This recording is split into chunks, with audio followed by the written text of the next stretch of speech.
compartiendo con ustedes la palabra de Dios.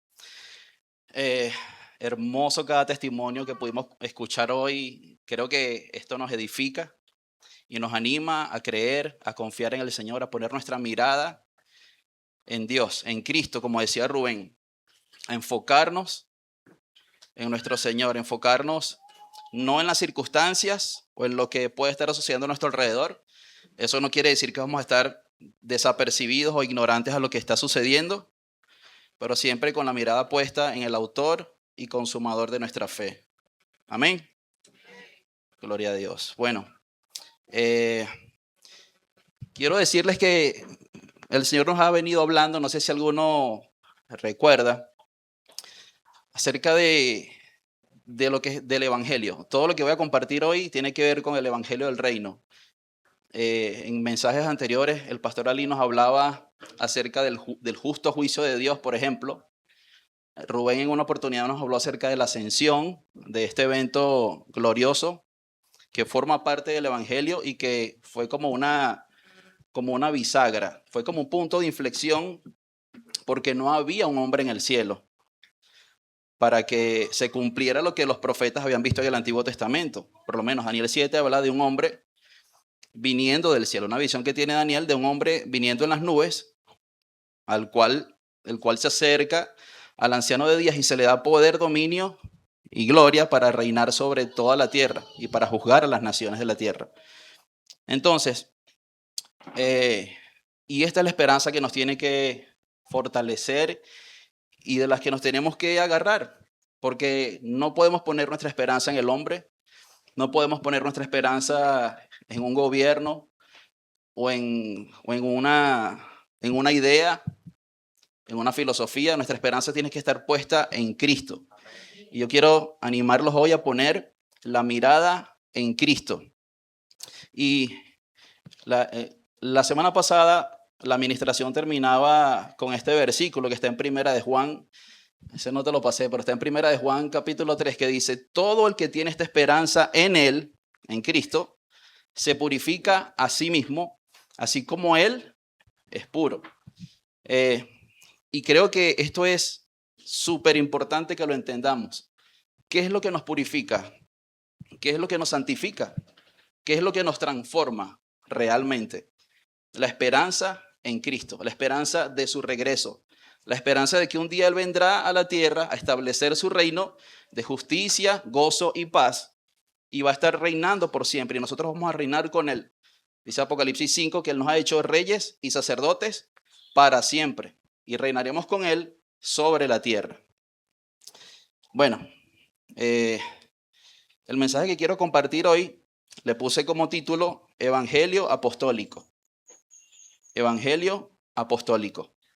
Creo que estamos en un tiempo de urgencia. Hay dos palabras que yo siento y he venido un poco estudiando acerca de esto, y el Señor lo ha venido mostrando aquí en la iglesia, en la casa de oración, donde nosotros durante la semana hacemos vida, y también estudiando. Y creo que hay dos palabras que están resonando hoy en la iglesia, en el cuerpo de Cristo, que son urgencia y enfoque. Urgencia y enfoque. Por cierto, pastor, no te pregunté cuánto tiempo tengo. Media hora. Ok. Urgencia y enfoque. Creo que estamos en un tiempo de urgencia y creo que necesitamos enfocarnos. Rubén lo comentaba en su testimonio.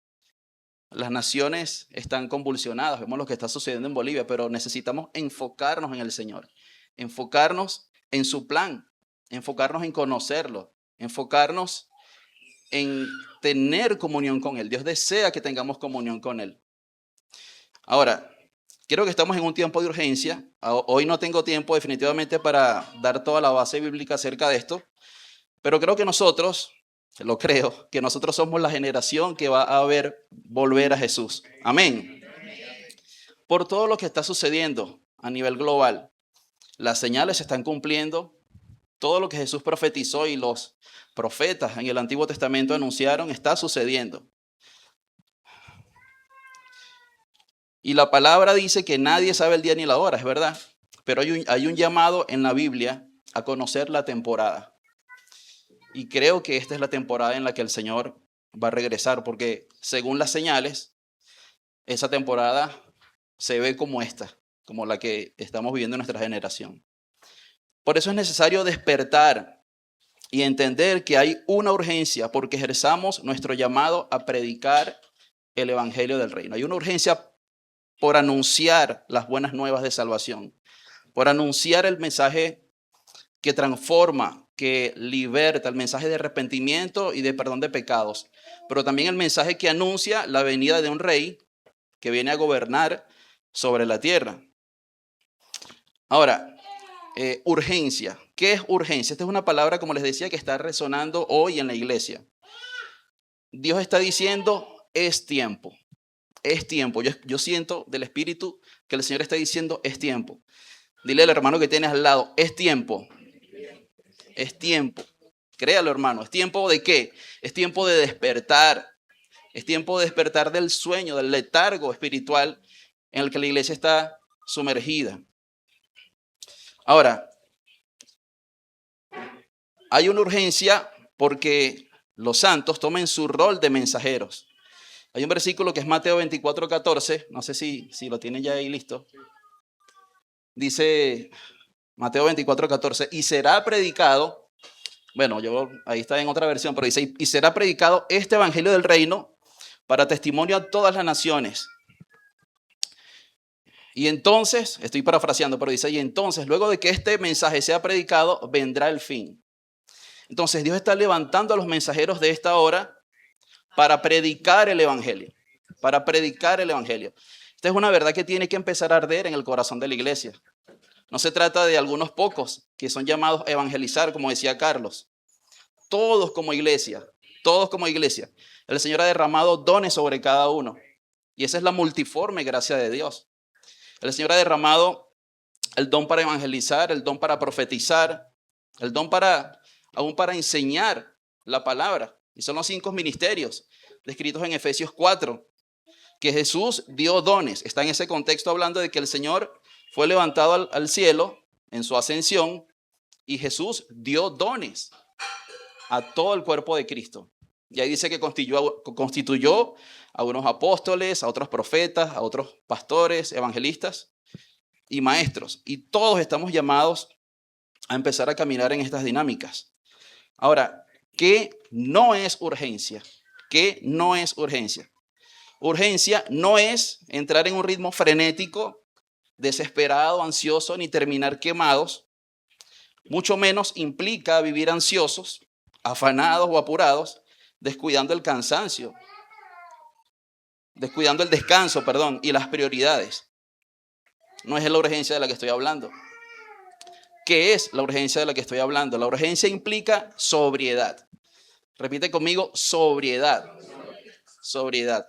Sobriedad básicamente es que lo de afuera no me contamina por dentro o no me altera por dentro. Las cosas que están pasando a mi alrededor las podemos saber, las podemos comprender, las atacamos, las abordamos, pero no me mueven por dentro. Yo me mantengo firme en la roca que es Cristo. Esto significa estar llenos del Espíritu Santo. Tiene que ver con estar llenos del Espíritu Santo. Efesios 5:18. Versículo, yo lo coloqué, no, pero dice, Efesios 5:18 dice, creo que es el versículo que dice, no se embriaguen con vino, en lo cual hay disolución, sino que sean llenos del Espíritu. Sean llenos del Espíritu. Y esto tiene que ver, esta es la urgencia a la que la iglesia está siendo llamada hoy, a llenarse del Espíritu.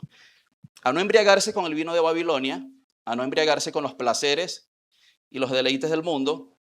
Por eso me gusta lo que Rubén hizo con relación al descanso de las redes sociales. Y esto es un ejemplo de cómo podemos empezar a vaciarnos de Babilonia, empezar a vaciarnos de todas las cosas que nos distraen, que nos desenfocan, que nos alejan del Señor. Pero cuando empezamos a poner nuestra mirada en el Señor y lo buscamos a través de la oración, a través de la lectura de la palabra, a través de las diferentes disciplinas espirituales que conocemos, empezamos a ser llenos del Espíritu Santo. Es una obra sobrenatural, pero el Espíritu honra estas cosas. Ahora, También urgencia tiene que ver con la madurez necesaria para entender que esta carrera de la fe no se trata de velocidad, no se trata de correr mucho o de correr muy rápido, sino de perseverancia. La carrera de la fe se trata de perseverancia. Tengan esa palabra por allí que más adelante la vamos a desarrollar. Amén. ¿Quién dijo perseverancia? Perseverancia. Amén. También requiere tener una visión completa del plan de Dios. Tenemos que conocer no solo a Dios, eso es lo más importante, ¿ok? Pero también tenemos que conocer lo que Dios lo que Dios hizo, lo que Dios está haciendo y lo que Dios va a hacer en el futuro. ¿Sí? De eso, el que era, el que es y el que ha de venir. Tenemos que conocer el plan de Dios y tener una visión completa de sus designios. Ahora, aún estas cosas, conocer el plan de Dios nos lleva a priorizar nuestras fuerzas. La urgencia, le escuché esta frase a alguien y la tomé, dice, la urgencia elimina opciones y reordena prioridades. La urgencia elimina opciones y reordena prioridades. El cielo desea que cada generación viva como si la suya fuera la que verá a Jesús volver. Así vivieron los apóstoles. Pablo dijo en Primera Tesalonicenses, y nosotros, hablando en el contexto del arrebatamiento, y los que hayamos quedado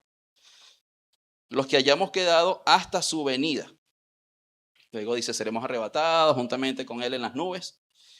Pero Pablo se estaba involucrando en esta visión, esta revelación que tuvo el arrebatamiento.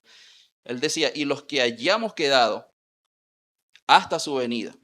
Entonces, cada generación estamos llamados, y nosotros estamos llamados a vivir en esta verdad, a enamorarnos del Señor, a enamorarnos de su plan. Y ahorita lo vamos a ver.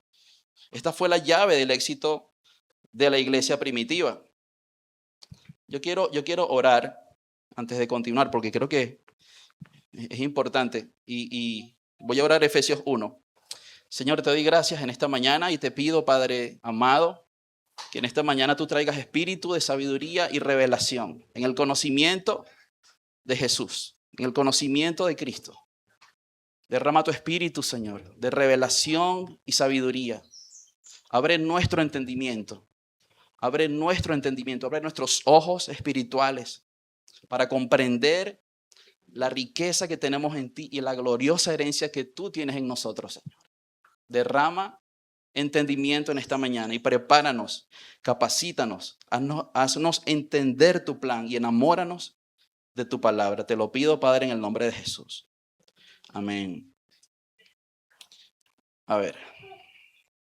Vemos, por ejemplo, como en Apocalipsis, el Apocalipsis de Juan, una y otra vez, el lenguaje nos invita a vivir con una santa urgencia.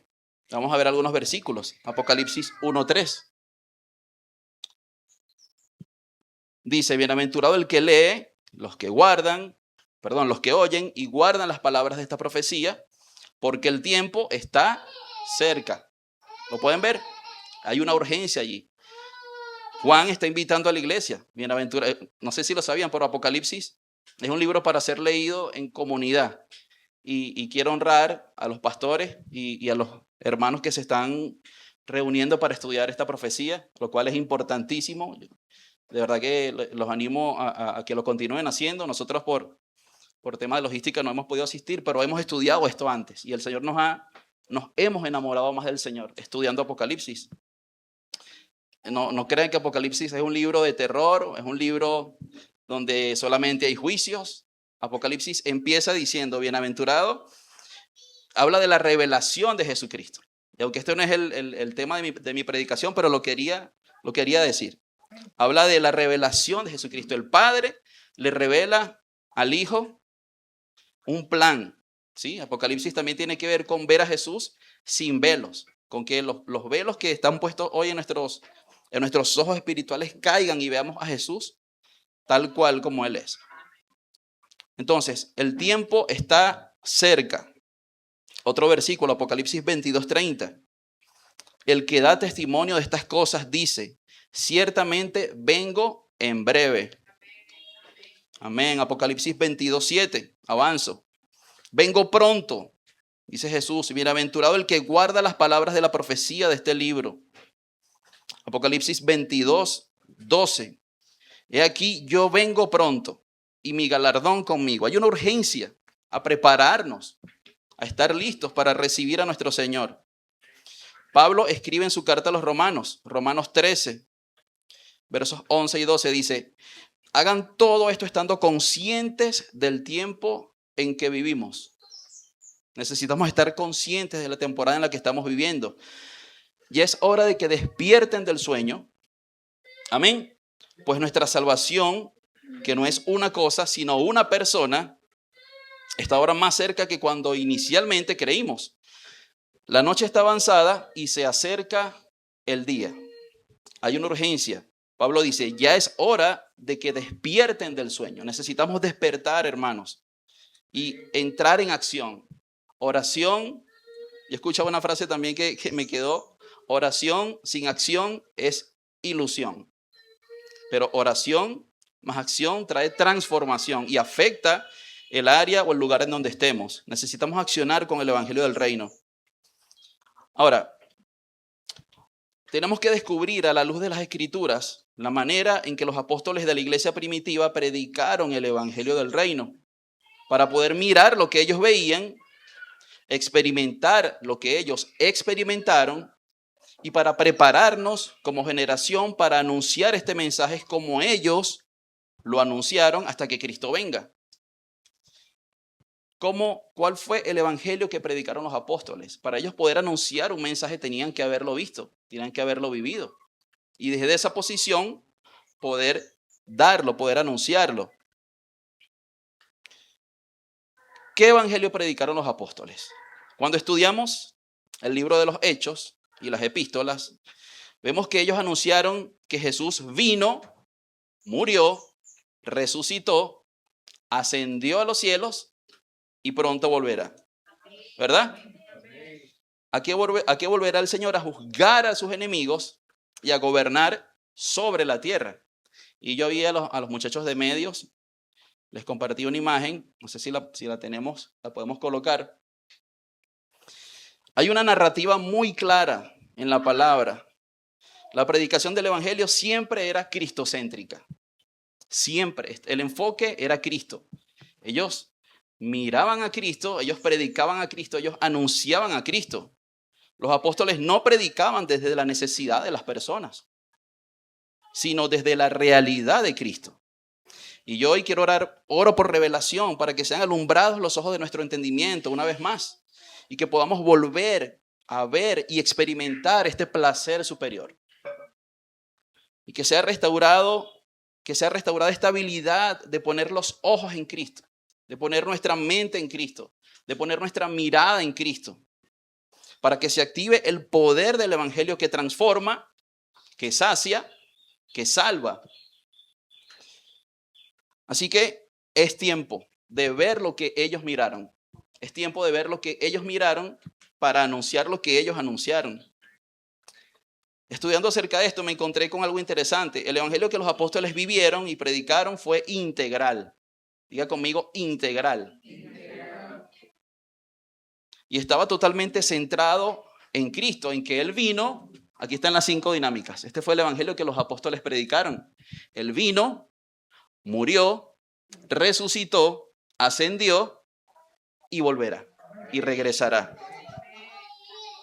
Su teología no era sobre hechos, sobre sucesos, sino sobre una persona. Ellos anunciaban a una persona en estas 5 facetas o 5 partes. Igual cuando predicamos el mensaje Maranata, ¿verdad? No estamos predicando escatología. Estamos predicando de una persona que viene, que necesita completar este plan. Eso es el mensaje Maranata. De hecho, no sé si lo sabían, pero la palabra Maranata es una palabra griega que está ahí formada. Maran significa Señor y ata significa viene o vino. El Señor viene. El Señor vino y viene por segunda vez. Amén. ¿Lo creen? Amén. Gloria a Dios por eso.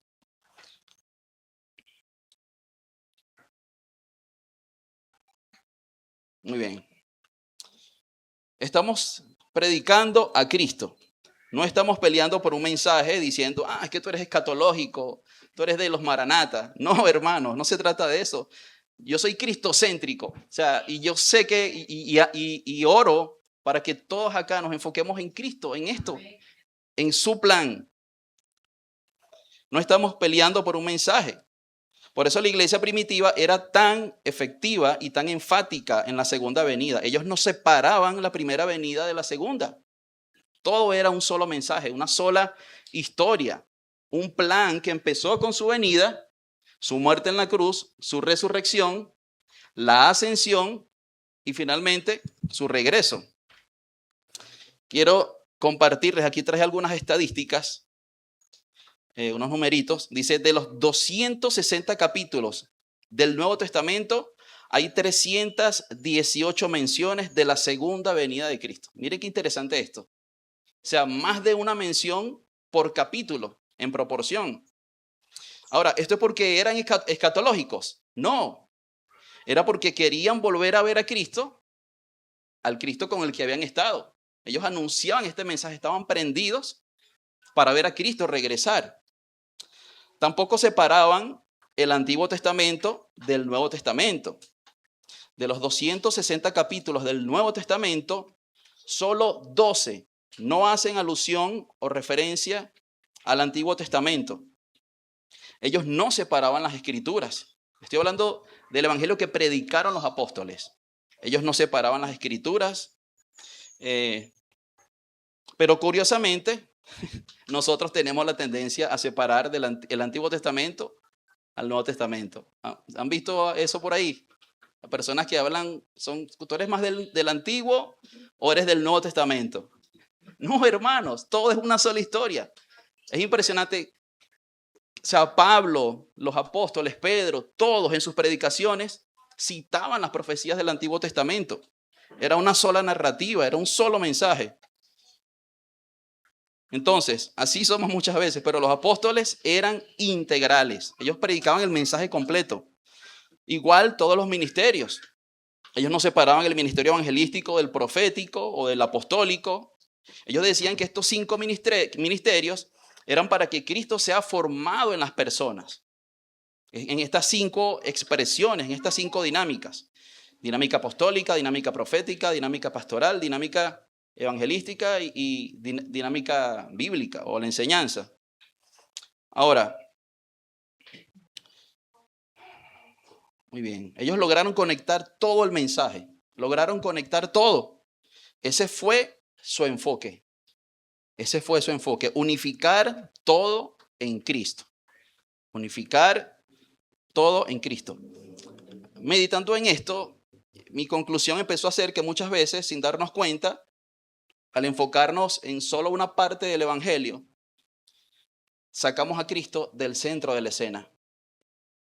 A veces, sin darnos cuenta, podemos encontrarnos predicando un evangelio razonado o humanista o desde nuestra necesidad. Pero el Señor está deseoso de ser el centro del evangelio. Está deseoso de ser el centro en el cual pongamos nuestra mirada. El Señor desea eso. Hoy tenemos un evangelio muy centrado en las personas. Cuando las necesidades del hombre son el centro del evangelio, Cristo se vuelve secundario. Y tenemos que tener mucho cuidado con esto, porque Cristo no es segundo ni tercero. Cristo es el primero y el último, el alfa y la omega, ¿verdad? Amén. Amén. Cuando Cristo es el centro del evangelio, las necesidades temporales se debilitan y se vuelven secundarias. Todos tenemos necesidades. Todos pasamos por pruebas y por aflicciones. Jesús lo dijo, en el mundo tendrán aflicción, pero crean, yo he vencido al mundo. Entonces creo que todo es cuestión de enfoque. Hay una urgencia por enfocarnos en el verdadero evangelio, enfocarnos en Cristo. Cristo es el evangelio. Cristo es la buena noticia. Cristo es el que perdona. Cristo es el que transforma. Cristo es el que te llena. Es el que te da plenitud de gozo. En otras palabras, El evangelio no es una persona que está toda resuelta en sus necesidades porque Cristo lo ayudó, sino que el evangelio es la belleza, la gloria, la hermosura de Cristo, que me lleva a soltar todas mis necesidades y todo lo que tenía ganancia para mí con tal de ganarlo a Él. Cristo es el centro del evangelio. Y este es el evangelio que avivaba ciudades en el primer siglo, que restauraba familias, ¿verdad? ¿Cuántas familias no necesitan ser restauradas hoy? Necesitamos poner nuestra mirada en Cristo. No hay otra manera en que podamos experimentar este placer superior y esta restauración plena. Avanzo. Jesús mismo hablaba desde Moisés hasta los profetas sobre Cristo. Tenemos este pasaje en Lucas 24, estos dos que iban camino a Emaús, y se les aparece Jesús resucitado, ¿verdad? Y ellos están allí hablando acerca de lo que había sucedido, y el Señor se les aparece y empieza a hablarles. Es interesante porque Cristo les está predicando de Cristo. Y empieza a hablarles lo que de Él anunciaban los profetas, los salmos y el Antiguo Testamento. Y dice que ardía su corazón. Después yo los invito ahí a leer Lucas 24. Esto es hermoso, esta enseñanza. Entonces, el evangelio no es acumular historias bíblicas. Fíjense que Jesús les anunciaba el evangelio y lo que decían de él las escrituras. Pero no era solamente historias. No era llenarlos de historias, sino que era para que a través de esas historias vieran a Cristo. El evangelio es ver a Cristo en cada historia. Cristo es la palabra. Cristo es el verbo. Cristo es el centro. Y yo pido hoy al Padre que se nos revele este evangelio, el verdadero evangelio, el que transforma. Quiero decir algo y espero no ofender a nadie, pero Jesús no vino a suplir prioritariamente las necesidades de nosotros, sino que vino a llenarnos de tal manera, hermanos, que nuestras necesidades ya no tengan poder sobre nuestras vidas. Jesús no fue a Pedro y le hizo el milagro de los peces para que ponga una pescadería. Dijo, Pedro, voy a hacer el milagro de los peces para que ahora te voy a montar un negocio próspero aquí, una pescadería. No, hermanos. Jesús no fue a Mateo y lo llamó para decirle, ahora te voy a aumentar voy a hacer que te aumenten el sueldo porque eres recaudador de impuestos. No. El propósito del evangelio no es que Dios prospere nuestras necesidades, aunque sabemos que si buscamos el reino de Dios y su justicia, todas las cosas que necesitamos, Él las va a añadir, porque Él las conoce. Hay un principio que yo aprendí a lo largo de esta temporada. Dice, nosotros sabemos lo que queremos, pero Dios sabe lo que necesitamos. Muchas veces deseamos cosas que realmente no necesitamos. Anhelamos cosas que muy posiblemente en esta vida no vamos a tener. Pero necesitamos aprender a desprendernos de las cosas que realmente no tienen valor y buscar aquellas cosas eternas en las cuales hay una herencia, hay una eternidad. Dios sabe lo que necesitamos. Pedro no necesitaba poner una pescadería. Pedro necesitaba soltar las redes y seguir a Cristo. Hoy el evangelio sigue siendo, si alguno quiere venir en pos de mí, niéguese a sí mismo, tome su cruz y sígame. Jesús vino a mostrar que había un camino mayor, que había una gloria mayor, que ponerlo a Él en el primer lugar sacia tu vida para que aún tus recursos los puedas usar para su gloria. Ahora, Jesús quiere prosperarnos, ¿ok? Jesús sí desea prosperarnos, siempre y cuando nosotros usemos esa prosperidad para amarlo más, para darlo a conocer más y para conocerlo más también. Pero el centro del evangelio no es el hombre. El centro del evangelio es Cristo. Es Cristo. Y necesitamos entender esto, hermanos. Necesitamos entender el plan completo. Voy a hablar un poco acerca de entendidos en los tiempos. Hay un pasaje que está en Primera Crónicas 12:32. Dice que de la tribu de Isaacar había 200 jefes junto con sus parientes. Todos estos hombres entendían las señales de los tiempos y sabían cuál era el mejor camino para Israel. Este texto habla de los entendidos en los tiempos, que número uno tienen sabiduría, porque dice que estos 200 principales de esta tribu de Isaacar eran entendidos en los tiempos y que sabían lo que Israel debía hacer, o sea, tenían sabiduría, ¿verdad? Que saben lo que hay que hacer y que guían a los demás, porque termina diciendo, cuyo dicho seguían todos sus hermanos. Dios está levantando en esta generación a los entendidos en los tiempos. Amén. Los que entienden los tiempos saben qué hacer y guían a otros con autoridad. Ahora, ¿qué es entender los tiempos? Fácil, es entender esta imagen que yo compartí, muchachos, ¿la podemos colocar? Entender los tiempos es entender este plan. No se trata de algo no es para eruditos, no es para teólogos, no es para escatológicos. Dios quiere revelar este plan a todo su pueblo, a toda su iglesia. Que Él vino, murió, resucitó, ascendió y pronto volverá. Necesitamos entender esto. Romanos 13:11, el versículo que leí al principio. Romanos 13:11 y 12 dice que los que entienden los tiempos se despiertan. Por eso hacía tanto énfasis en esto. Necesitamos despertar. Necesitamos empezar a conocer este plan y amarlo. Amarlo. Hermano, el que no ama la venida, un cristiano que no ama la venida del Señor, no ama al Señor.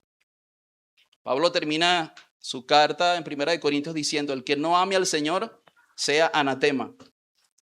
Y lanza esta frase, Maranata. De hecho, es la única vez en la Biblia que aparece la palabra Maranata. El Señor viene. Entonces, la segunda venida no es un tema de escatología, aunque tiene escatología. Pero la segunda venida es un mensaje de amor. Si realmente amamos al Señor y si realmente deseamos que Él esté con nosotros y entre nosotros, necesitamos empezar a clamar por su regreso y empezar a amar su venida.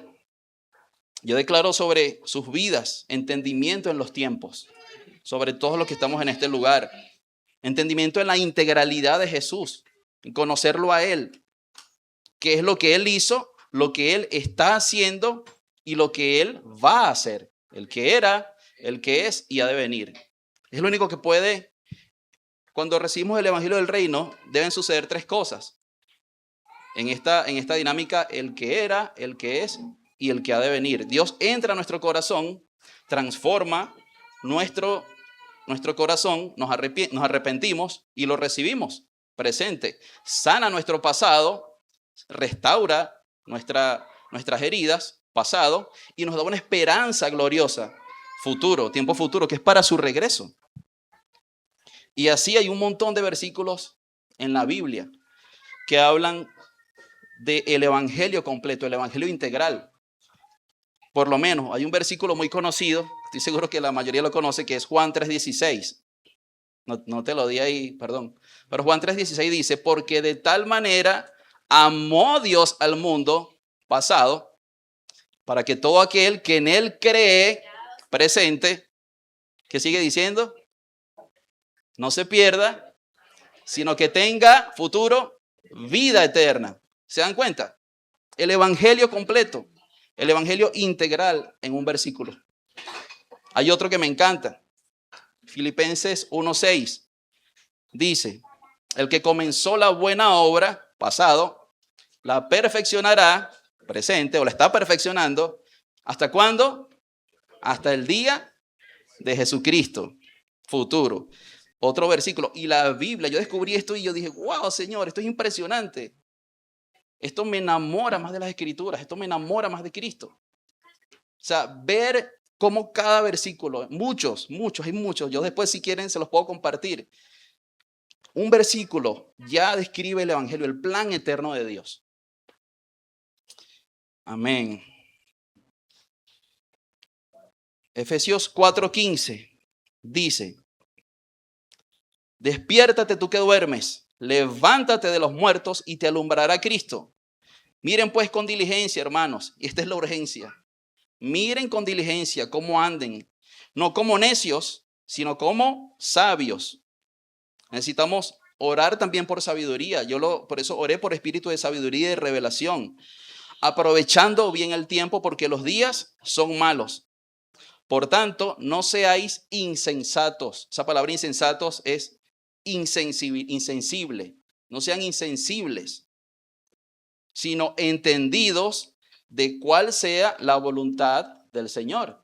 Entendidos en conocer el plan, en conocer los tiempos. Esta es una de las maneras como podemos también interpretar la voluntad de Dios. Lo que Él hizo, lo que Él está haciendo y lo que Él va a hacer en el futuro. Hay una conexión profética impresionante entre lo que Él hizo y lo que Él va a hacer. Eclesiastés 3:15 dice lo siguiente. Eclesiastés 3:15. Dice, los sucesos del presente ya ocurrieron en el pasado y lo que sucederá en el futuro ya ocurrió antes. Porque Dios hace que las mismas cosas se repitan una y otra vez. ¿Pueden ver la conexión? El pasado se conecta con el futuro. Las historias bíblicas hablan y revelan la belleza de Cristo, pero también revelan su plan eterno y cómo van a suceder las cosas justo en la temporada antes de su regreso. Nosotros vimos una materia acerca de 150 capítulos que están en la Biblia, que tienen que ver con los últimos tiempos. Y esto es impresionante. La Biblia está llena. Esto representa más del 25% de nuestra Biblia. Más del 25%, un cuarto de la palabra de Dios son capítulos que hablan de los últimos tiempos. Capítulos, hermanos, no versículos. Un capítulo entero. Y necesitamos empezar a conocer esto. Necesitamos, pastor, yo creo que es tiempo. Es tiempo de que como iglesia nos encendamos con este mensaje. Si entendemos lo que Él hizo, podremos entender lo que Él va a hacer. Por eso la Biblia es un libro profético, no histórico. Aunque contiene historia, aún las historias son muy proféticas. Nosotros ahí como familia hemos estado estudiando un poco el libro de Daniel. Y el libro de Daniel, nosotros aprendimos que lo dividimos como en dos partes. Los primeros 6 capítulos, porque tiene 12 capítulos, los primeros 6 capítulos son históricos. Y seguramente los habremos escuchado, ¿verdad? Daniel en el foso de los leones, los amigos de Daniel, gloria a Dios. Sadrach, Mesach y Abednego ahí en el horno de fuego. Capítulo 3, capítulo 5, la escritura en la pared y así muchas cosas. Pero todas esas cosas nos preparan para lo que va a suceder. Por ejemplo, en el capítulo 2, este rey Nabucodonosor tiene una visión de una estatua que está hecha de metales preciosos, oro, plata, bronce, hierro y barro cocido. Y dice que él levantó esta estatua para ser adorado y que todo aquel que no adorara esa estatua, ¿qué pasaría? Iba a morir, pena de muerte. Todo aquel que no se inclinara ante esa estatua y la adorara, lo iban a matar. Y esto es una sombra profética de lo que va a pasar al final del tiempo, ¿verdad? Justo cuando empieza la gran tribulación. ¿Sí? Saben que hay una última semana, que es la semana 70, que habla el libro de Daniel, que aún está que debe cumplirse, que es esa semana que falta, que empieza con un pacto de paz y seguridad. Es una semana de años, no de días. Es decir, es un espacio de tiempo de 7 años. ¿Ok? Y dice que a la mitad de esa semana el anticristo va a irrumpir en el templo y va a hacer cesar los sacrificios y va a establecer allí lo que se conoce, lo que Jesús describió en Mateo 24 como la abominación desoladora. Y Daniel lo describe como la prevaricación asoladora. ¿Qué es esto? Bueno, el anticristo haciendo un sacrificio allí que es abominable a los ojos de Dios y va a levantar una estatua también, así como sucedió en Daniel 2, para exigir adoración a pena de muerte. Y así la Biblia está llena de cosas que sucedieron, que van a suceder otra vez, que se van a repetir. Dios hace que la historia se repita una y otra vez. Ahora, los apóstoles predicaron mucho la cruz y mucho su segunda venida, y mucho la segunda venida de Jesús. Pero descubrí que lo que más predicaron fue la ascensión. Hay unas 30 alusiones explícitas de este evento, de la ascensión, y unas 22 a la resurrección. Impresionante. Hay más menciones de la ascensión que de la resurrección. Y no quiero decir que la resurrección no es importante. De hecho, es el centro del evangelio, que Él venció la muerte. Pero la ascensión fue un evento, bueno, Rubén, tú predicaste hace poco acerca de eso. Fue un evento que fue como una pieza que encajó perfecto en el rompecabezas y que dio sentido porque no había un hombre en el cielo. Pero cuando los apóstoles ven a Jesús ascender, dicen, wow, este es el de Daniel 7, el de la visión que tuvo Daniel en capítulo 7, el Hijo del Hombre. No, quisiera, en otra oportunidad quizá podamos profundizar en eso, pero quiero avanzar. Hechos 1 comienza con un evento que conecta todas las piezas del Evangelio, que es la ascensión. Esto se transforma en el tema más mencionado para los apóstoles en las cartas, prédicas públicas y enseñanzas. Hay un par de versículos, bueno, hay muchos que yo les envié a los muchachos, pero solo voy a leer 2 por tema de tiempo. Y vamos a ver cómo la ascensión fue algo que los encendió y a los apóstoles, y ellos predicaban acerca de esto, porque, vuelvo y repito, no había un hombre en el cielo. Hechos 1:9 dice lo siguiente, lo voy a leer en Reina Valera.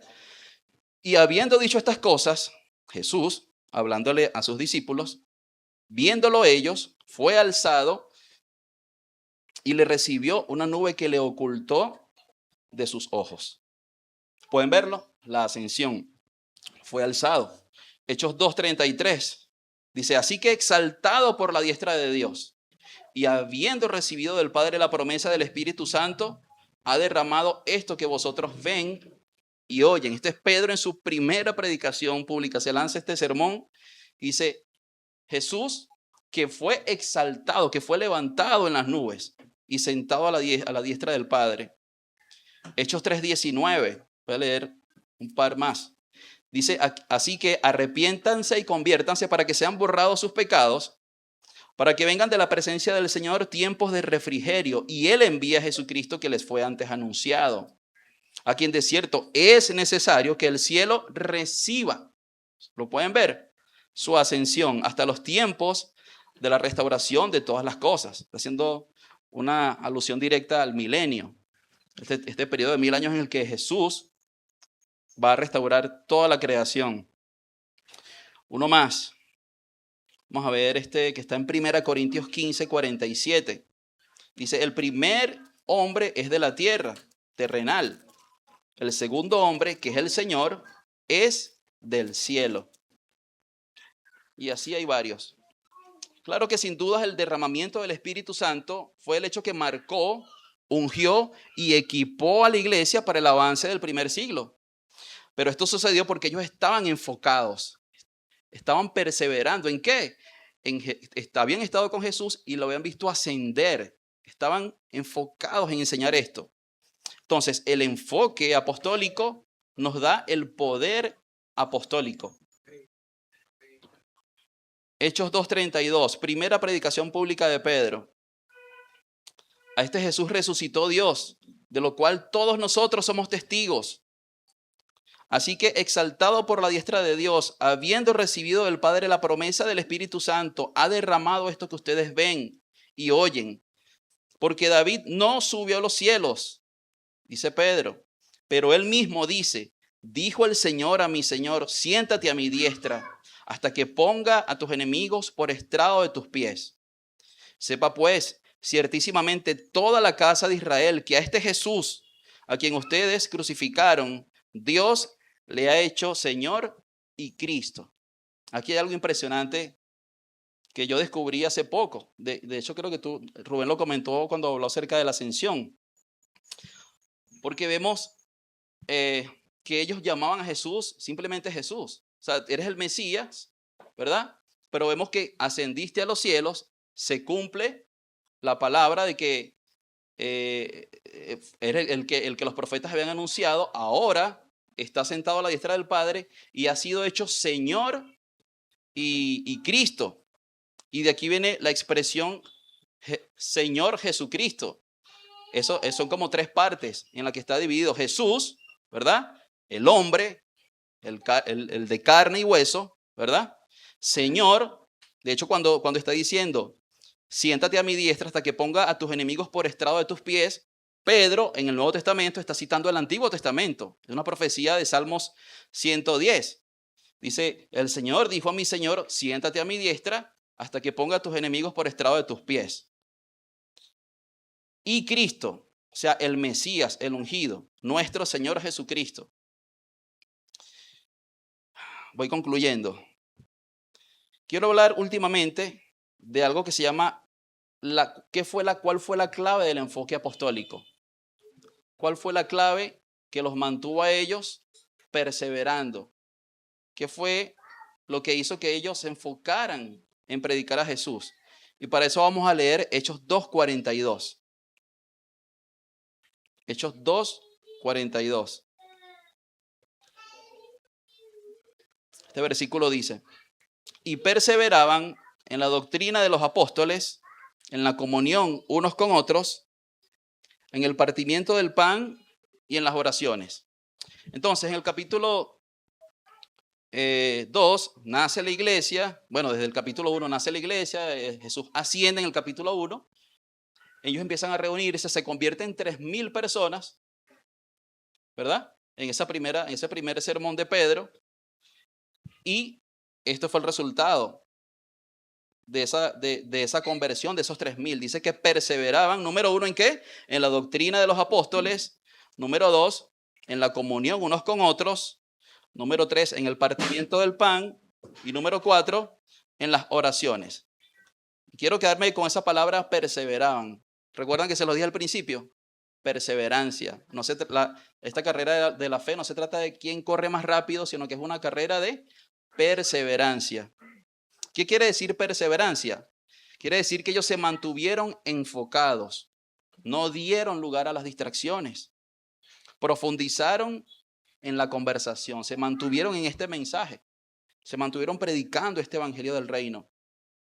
El diccionario Strong define la palabra perseverancia como mantenerse en pie en el conflicto, sobreponerse a la adversidad, no desplomarse bajo la tensión. A veces vienen las pruebas o vienen las tensiones y ¿qué pasa con nosotros? Flaqueamos muchas veces sin querer, pero así somos humanos, somos débiles, flaqueamos en la fe. Entonces necesitamos perseverar. También tiene que ver con esperar calmada y valientemente. Mateo 24, 12 y 13 dice, y por haberse multiplicado la maldad, el amor de muchos se enfriará.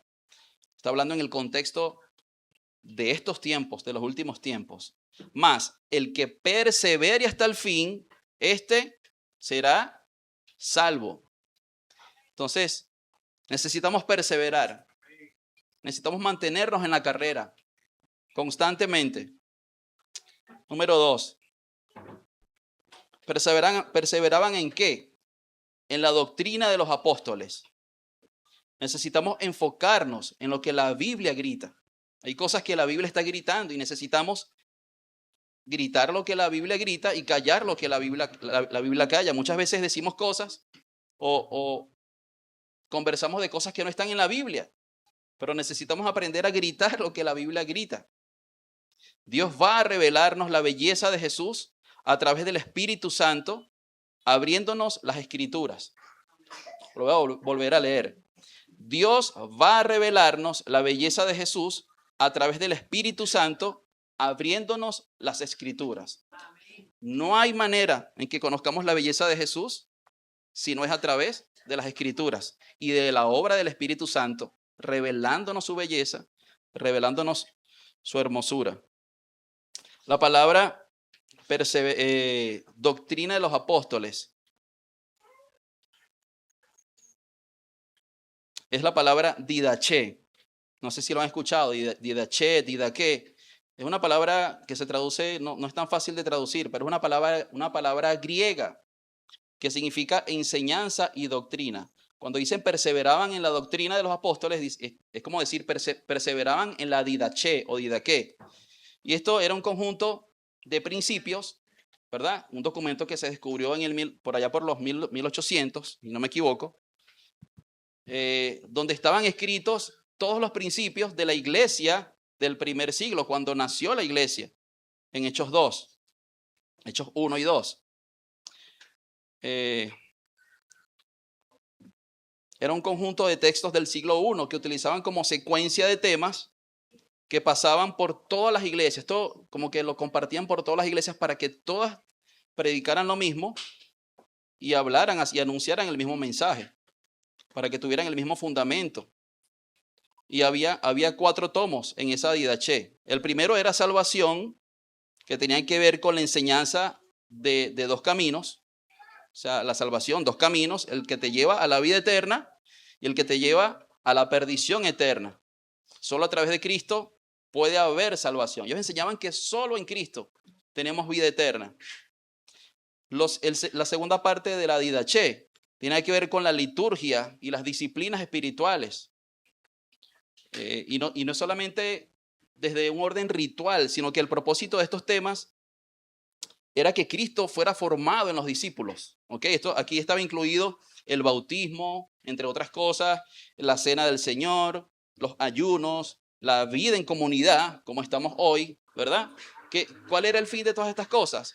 Manifestar a Cristo, que podamos ver a Cristo en nosotros. Cristo en nosotros, esperanza de gloria. Eran las dinámicas en las que se movía la iglesia del primer siglo. Lo siguiente, ¿saben cuál era la siguiente parte de la didaché? Este es un documento que está en internet, lo pueden buscar. Un documento de 16 capítulos para los que quieran investigar más, pero está libre ahí en internet. La doctrina que predicaron los apóstoles. Y finalmente, la última parte de esta didaché, ¿saben qué era? La segunda venida de Cristo, el mensaje Maranata. Claramente las dinámicas de los últimos tiempos y la segunda venida del Señor era un énfasis en la iglesia primitiva. El día del Señor es mencionado 64 veces en el Nuevo Testamento. En los 260 capítulos del Nuevo Testamento, el regreso de Cristo se menciona 318 veces. Pablo lo escribió a los romanos, corintios, filipenses, colosenses y tesalonicenses. A Timoteo también en sus 2 cartas. Tito, Santiago, Pedro y Juan también hablaron de este acontecimiento en sus epístolas. En el libro de los Hechos, vemos que el mensaje de la segunda venida de Cristo era parte del evangelio que ellos anunciaban.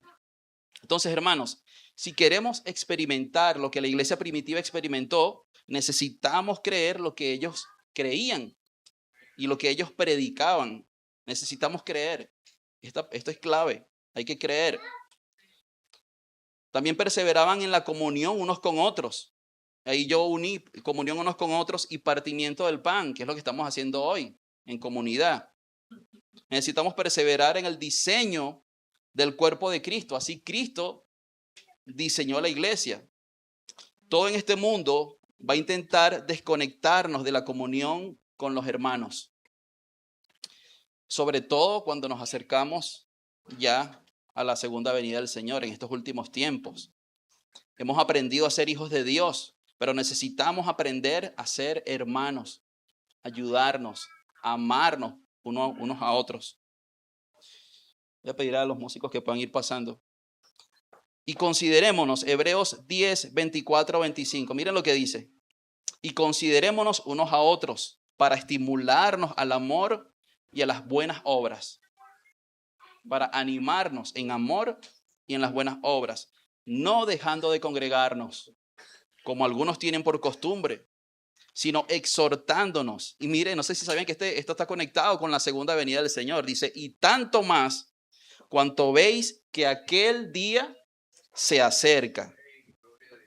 Entonces, hermanos, no alcanza con perseverar en la Biblia y en la doctrina. Está bien que leamos la Biblia y que nos llenemos y que profundicemos en este mensaje, en estas cosas.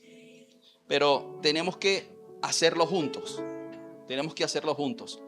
Unidad no es hacer lo mismo, sino caminar juntos, codo a codo, amándonos, ayudándonos, animándonos en la fe, cada uno en su gracia, la multiforme gracia de Dios, mirando lo mismo y enfocados en el mismo.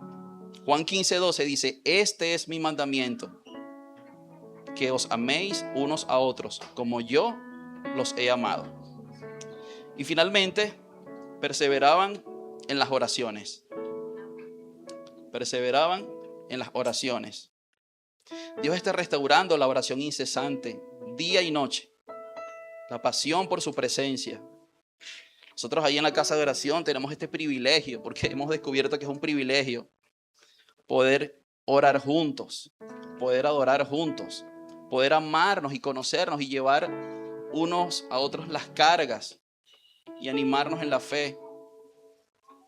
Y Dios está restaurando la oración, el movimiento de oración, lo está haciendo a nivel global en las naciones de la tierra. La oración incesante. Pero quiero decirte que no tienes que estar en un lugar físico o en una casa de oración para perseverar en la oración. Nosotros somos una casa de oración para el Señor. Y si disponemos nuestro corazón a buscarlo en oración y ayuno, esto acelera el plan de Dios y su regreso. Voy a cerrar con una última cita bíblica que está en Lucas, capítulo 18, verso 1. Jesús les refirió una parábola sobre la necesidad de orar algunas veces. No, la necesidad de orar siempre, siempre, hermanos. Hay que orar siempre. Y esto no es religión. Dios no se trata de religión, se trata de relación con Dios. Se trata de conocer a aquel que estamos deseosos que venga y con el que queremos estar. La pasión por su presencia tiene que ser restaurada en esta generación. Orar siempre y no desmayar. Versículos 7 y 8 dice: ¿y acaso Dios no hará justicia a sus escogidos que claman a Él día y noche? ¿Se tardará en responderles? Os digo que pronto les hará justicia. Pero cuando venga el Hijo del Hombre, ¿hallará fe en la tierra? Cuando venga Jesús en su segunda venida gloriosa, ¿hallará a la iglesia velando? ¿Hallará a la iglesia orando? ¿Hallará a su iglesia perseverando? Meditemos en estas cosas, hermanos. Dios conectó el perseverar en la oración con la manifestación de su justicia. La manera en que se manifiesta la justicia de Dios también es a través de la oración. Esa justicia que verá al Hijo del Hombre regresar. Ahora quiero terminar con algunos pensamientos de por qué orar día y noche. ¿Cuál es el sentido de orar día y noche? Número 1, para ver su justicia en la tierra. Fíjense que el pasaje que leí de Lucas dice: ¿y acaso Dios no hará justicia a sus escogidos que claman a Él de día y de noche? Entonces necesitamos orar para ver su justicia en la tierra. No nuestra justicia, su justicia. Su reino de justicia, paz y gozo también estableciéndose sobre la tierra. Número 2, para ver a Cristo regresar. Necesitamos orar por esto. Necesitamos encendernos en la intercesión y clamar por su regreso. Número 3, porque Él es digno y hermoso. Lo cantábamos esta mañana. Él es digno y hermoso. Él merece que oremos y que intercedamos por su regreso. Aprendíamos anoche ahí en la clase donde estamos estudiando con la familia el libro de Daniel acerca de qué es intercesión, qué es interceder. Interceder, en su concepto más sencillo, aprendimos que es decirle a Dios lo que Él nos dijo que le dijéramos. Decirle a Dios lo que Él nos dijo que le dijéramos. Ahora, ¿qué nos ha dicho Dios? Está revelado en su palabra. Necesitamos escudriñar las escrituras. Necesitamos conocer el plan, necesitamos conocer las profecías y orar conectados y alineados con la voluntad de Dios. Y último pensamiento, para ver las profecías cumplirse, y para que su iglesia sea restaurada como casa de oración. Una de las cosas que yo amo de Direfa, que es una iglesia, un liderazgo y una iglesia que busca y tiene este deseo de orar fervientemente. El llamado a la oración es clave, hermanos, en los últimos tiempos. Perseverar en la oración y clamar por su presencia manifiesta nuevamente, pero su presencia física, su segunda venida. Bueno, amados hermanos, ya terminé. Quisiera que oráramos. Voy a pedirle que cierren sus ojos. Los que deseen, pónganse de pie. Tratemos de mantenernos enfocados estos últimos minutos. Pidamos al Espíritu Santo que derrame esta hambre por su presencia, que nos dé este enfoque que tuvieron los apóstoles. Señor, clamamos en esta hora, Padre amado. Espíritu Santo, ayúdanos a ver lo que estos hombres vieron, Señor. Enciéndenos con este evangelio del reino, este evangelio integral. Enciéndenos, Señor, con estas 5 dinámicas que tú viniste, moriste, resucitaste, ascendiste a los cielos y pronto volverás. Tú, Señor, el Dios que invocamos y que amamos, el que era, el que es y el que ha de venir. Espíritu Santo, despierta el hambre en nuestro corazón por buscarte, por amarte, en la oración, en la intercesión. Padre, despiértanos, danos hambre por tu presencia. Ayúdanos a perseverar, Señor. Ayúdanos a comprender esta urgencia de que es tiempo de prepararnos y de adiestrar nuestras manos, Señor, para la batalla. Te doy gracias, Espíritu Santo, en el nombre de Jesús. Amén. Centro de todo eres Jesús. El centro de todo eres Jesús. Desde el principio y hasta el fin, tú has sido y siempre serás Cristo. No hay más. El centro de todo eres Jesús. El centro de todo eres Jesús. Desde el principio y hasta el fin, tú has sido y siempre serás Cristo. Cristo, eres el centro. Nada importa más que tú.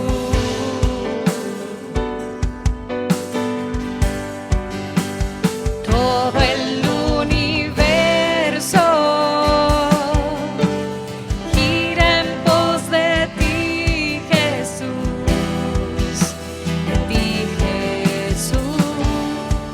El centro eres solo tú. Declaremos que Él es el centro de esta iglesia. El centro de tu iglesia sé Jesús. El centro de tu iglesia sé Jesús.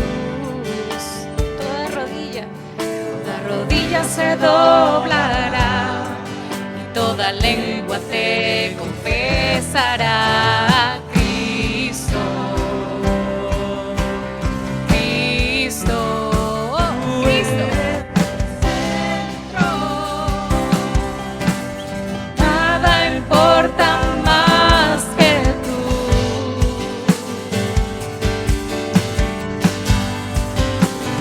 Todo el universo gira en pos de ti, Jesús.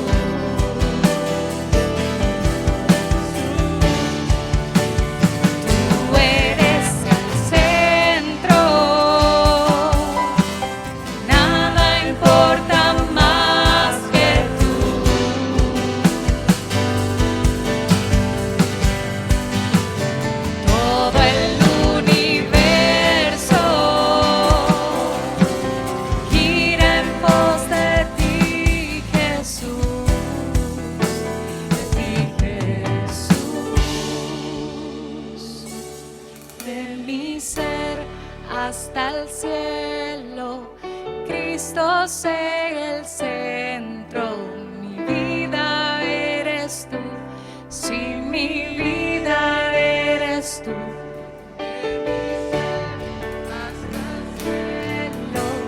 Cristo sé el centro, mi vida eres tú, si mi vida eres tú, de mi ser hasta el cielo. Cristo sé el centro, mi vida eres tú, si mi vida eres tú, de mi ser hasta el cielo. Cristo sé el centro, mi vida eres tú, di mi vida eres tú.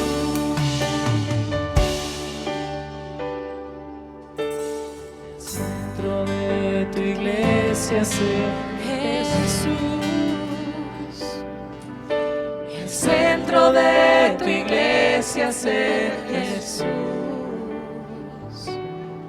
toda rodilla se doblará y toda lengua te confesará.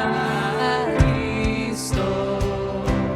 Dile Cristo, Cristo, declara su nombre, Cristo, nombre sobre todo nombre, Cristo, Cristo, Cristo,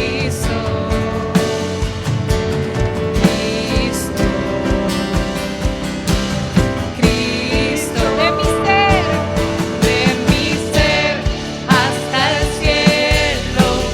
Cristo sé el centro, mi vida eres tú, si mi vida eres tú, de mi ser hasta el cielo.